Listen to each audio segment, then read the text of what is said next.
I'd like to welcome you to our panel discussion to celebrate South Asian Heritage Month.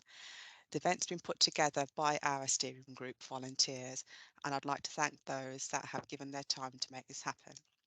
I'd also like to thank our panel guests for their time and being part of the very first of many South Asian Heritage Month celebrations here at BCU.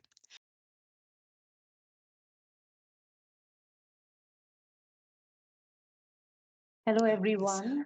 Yeah, this is Dr. Jasmine Anand, and I am an assistant professor of English at Mehchan Mahajan Devi College for Women. So I'm really elated that I'm participating in this session with you all today. And the topic that I've chosen is from Delectable Mughal Gardens to Sterile English Lawns, a case of Mahtab Bagh, the Taj. And I hope you would love this survey of history of the gardens of India, Mughal, and the English, and specifically the case of Mehtab Bagh. And the idea of talking about it originated when I was discussing about the journey of empire, and in one of my strolls with a dear friend. And I belong to Chandigarh, which is city beautiful, and it's well laden with nice roundabouts, long furrows of trees, and lot many gardens. So that was the first instinct to choose this topic. So I would move with my presentation now. I hope you can see the presentation. Is the presentation visible to everybody? Yes. All right, thank you. So let's first look at the history of ancient Hindu gardens. And while I was preparing this topic, I came across that there is a rock edict of Mauryan Emperor Ashoka, which mentions the practice of planting shady fruit trees along with public thoroughfares and in places of public resort. And as we know, Ashoka was well known for his philanthropic spirit of planting fruit trees, constructing wells, and rest houses along his empire road.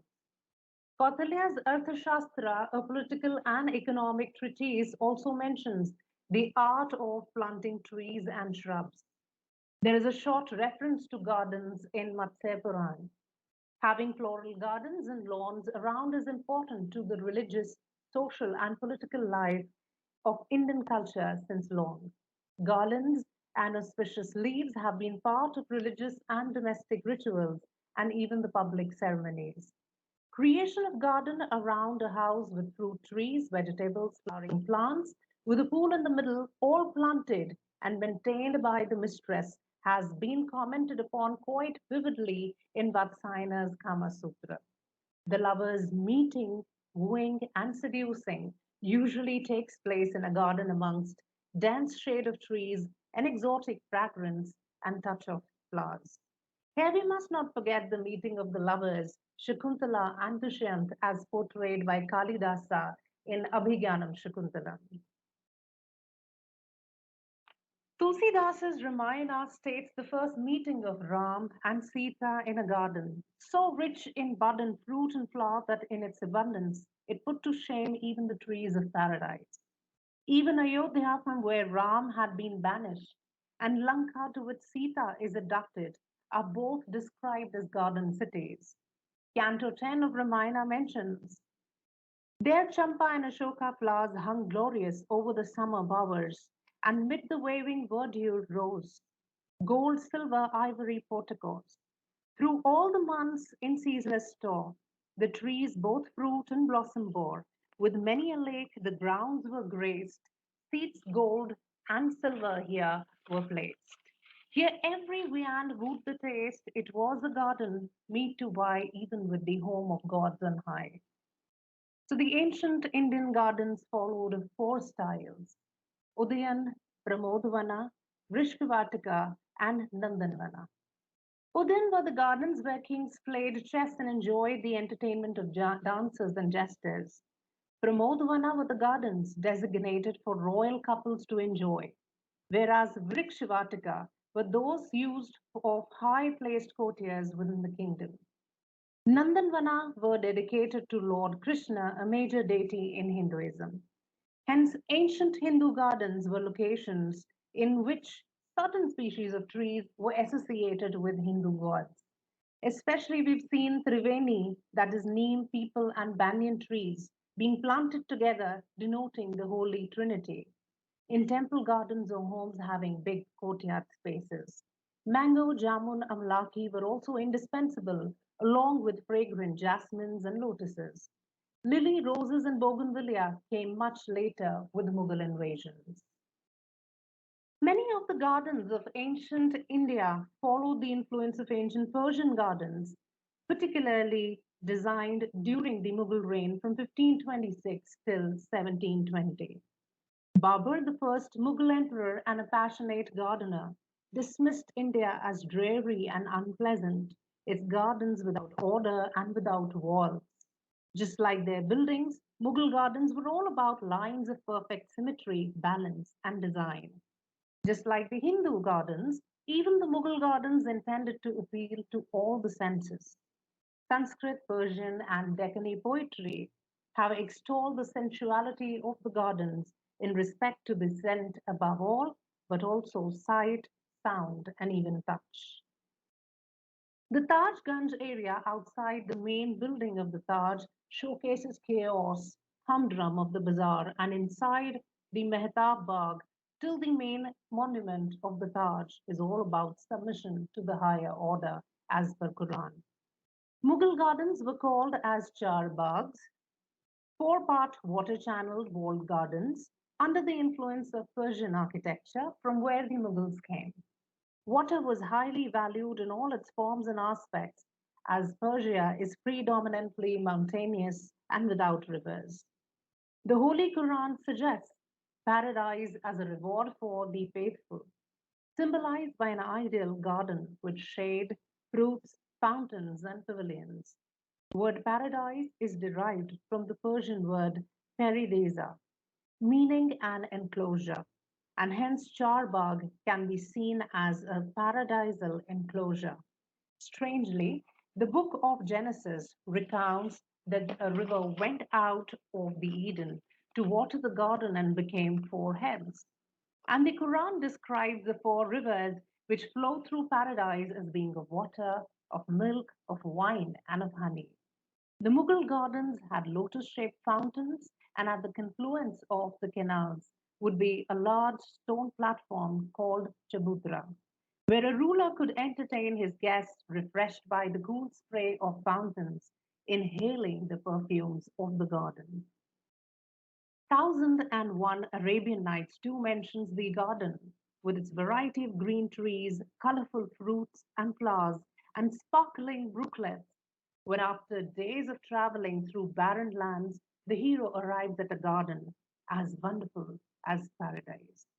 Or the woman taking the pleasure of Zenana or Farda gardens, the first of its kind to come inside the palace or fort, and even the Hindu Rajput kings got them made for their queens, that no man standing even on an elephant can peer over the four walls of the garden.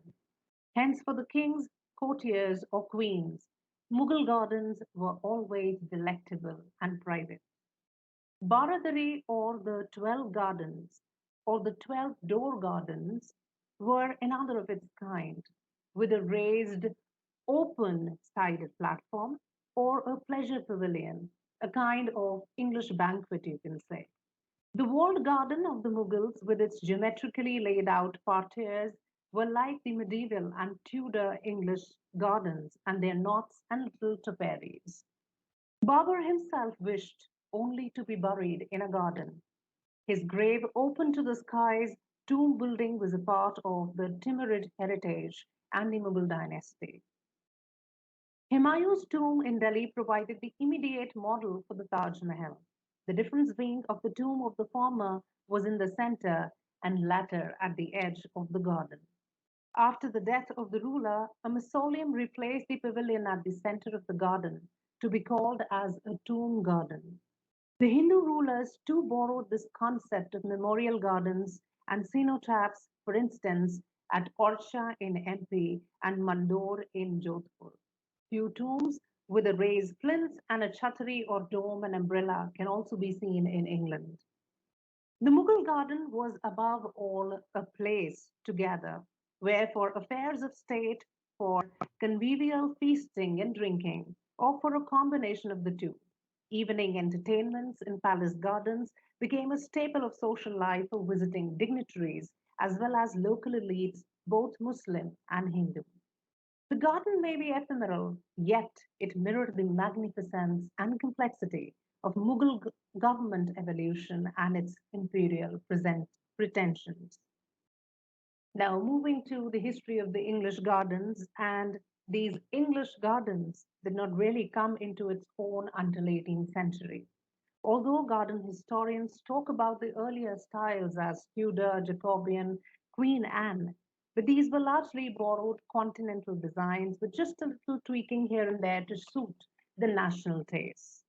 What came to distinguish the Jardin Anglais were the great expanses of wooded parkland with well placed clusters of yew trees, streams, and ponds, a neatly unnatural simulacrum of the natural, in which flowers and flowering bushes played a minor part. Only towards the end of the century did flowers stage a comeback, leading to the full-fledged Victorian and Edwardian gardens. And we can see that the knots, the topiaries, few of the flowers planted in the pots only, the ponds, and even the ha-has that's a blind fence or a ditch for grazing, and yet there is an uninterrupted view to the landscape from the other side were mainly part of the English garden history. Now, coming to our case for the session, the Mahtab Bagh, that is the moonlight garden. Mahtab means moon in Urdu, and this is in front of the monument, the Taj. It was restored when Lord Curzon served as Viceroy of India from 1899 to 1905. He had first fallen in love with the 42-acre majestic Taj on a visit to the East around in 1887. He wrote in a letter to a friend, St. John Bodrick, that the garden enhanced the beauty of the Taj, and Taj was incomparable, designed like a palace and finished like a jewel, and it looked like a beautiful woman, one who has the mixture of loveliness and sadness, which is essential to the highest beauty. The Mehtab Bagh was divided into numerous parterres and detached lawns and plots planted with brilliant flowers and shrubs, gloriously shaded by foliage of huge ancestral trees. There were a variety of flowers like roses, marigolds, poppies, carnations, tuberoses, balsam, coxcomb, anemones, violets, sunflowers, and not many fruit trees like orange, apple, mulberry, mango, etc. Before the restoration, it was much more densely shaded. It contained many more flowers. It was full of exotic fragrances, and it produced bountiful crops of fruits for the market. William Hodges was the first British artist to paint the Taj in 1783. Another painting got made after 6 years by Thomas and William Daniel. In both the paintings, we can see how Taj is framed by dense foliage, partially blocking the view of the minarets and completely obscuring the mosque and the Jawab on the side of the mausoleum. In the foreground, the clear water channel and its bordering walks lead the viewer's eye directly to the monument. In this slide, you can very well see the difference between the Taj garden before the time of Curzon and after him. The actual work of restoring the Taj and its gardens was entrusted to the Archaeological Survey of India, but Curzon gave his own directives to the officials. The mausoleum itself required little work except the underground chamber, which had been despoiled of much of its inlay work during the uprising of 1857. After the restoration, in place of the dusty, waste, and squalid bazaar outside the Taj Ganj, the main entrance to the complex emerged a beautiful park with grassy courts. Curzon in December 1899 wrote in a memo. He says, I expressed the wish that the cypresses should be replanted, not as before, at the sides or edges of the beds on either side of the stone causeway, but in a single line. Thus, there will be a single cypress avenue framing the Taj at the end. He also ordered to remove the flowers from the beds and suitable dark shrubs or plants to be planted round the base of the cypresses. On either side of the central tank, archways were made and a roof of creepers was created. His general principle seemed to be when in doubt, plant grassy lawns. In his conservation manual, he insisted that although it was important to preserve the essential character of the original, but in restoring Indian gardens, it is not necessary to attempt to reproduce the original appearance of the garden in all its particulars. It was perfectly all right to substitute modern varieties of roses or a far more beautiful lawn of grass for the old fashioned Indian beaten earth. The Mughals wedded the geometric order to the freedom of organic growth by using bursts of flowers and flowering and fruity trees, unlike the English, which the historian William Dalrymple mentions in The City of Gems, that the Mughal gardens were replaced with English sterile lawns. Moreover, in dismissing the Taj Ganj, Curzon essentially decontextualized the monument by isolating the Taj from its original surroundings. The Mughal idea of form out of chaos, order out of chaos, in terms of noise and dust of bustling public space of bazaar and caravanserai, to be transported into a private world, a realm of quiet paradise, as promised to the faithful by Quran, was no more to be found. It altered the feel of the liminal experience of entering a special zone. The love of Taj and its restoration had not left Curzon easily, that he created a funerary monument in honor of Queen Victoria when she died in January 1901. The Victoria Memorial Hall in Kolkata was built of the same marble as the Taj in honor of the dead queen.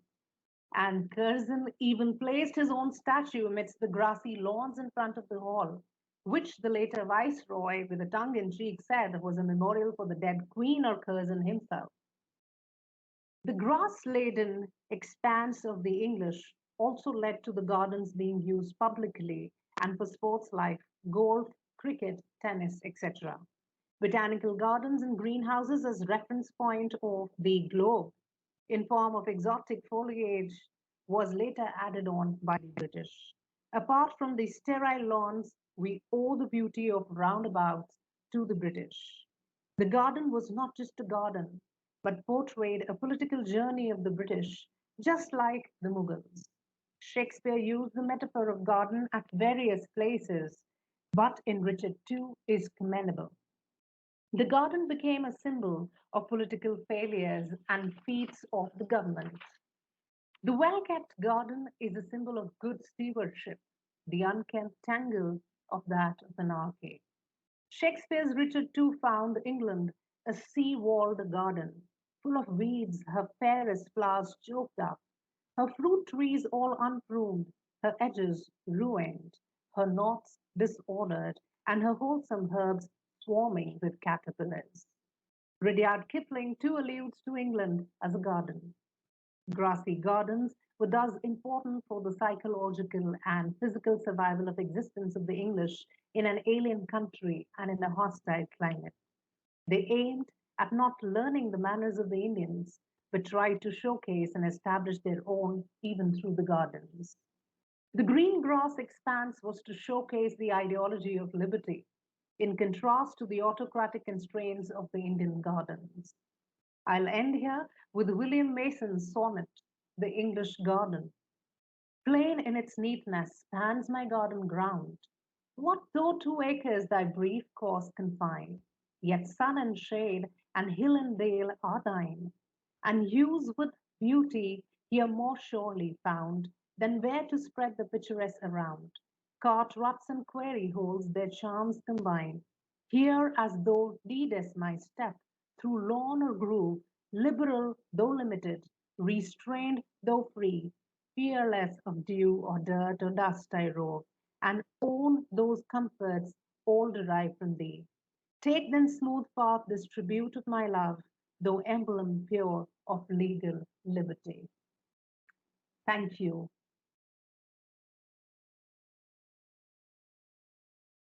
Thank you, Jasmine. That was very insightful. I found that very I learned a lot in terms of the history that you shared there, in terms of how the gardens evolved, and in particular the very first painting of the Taj Mahal and the difference between those two paintings as well. Something very thoughtful, and certainly when I go back, my next visit back to India, I'll certainly be looking at the gardens in more detail. So yes, thank you very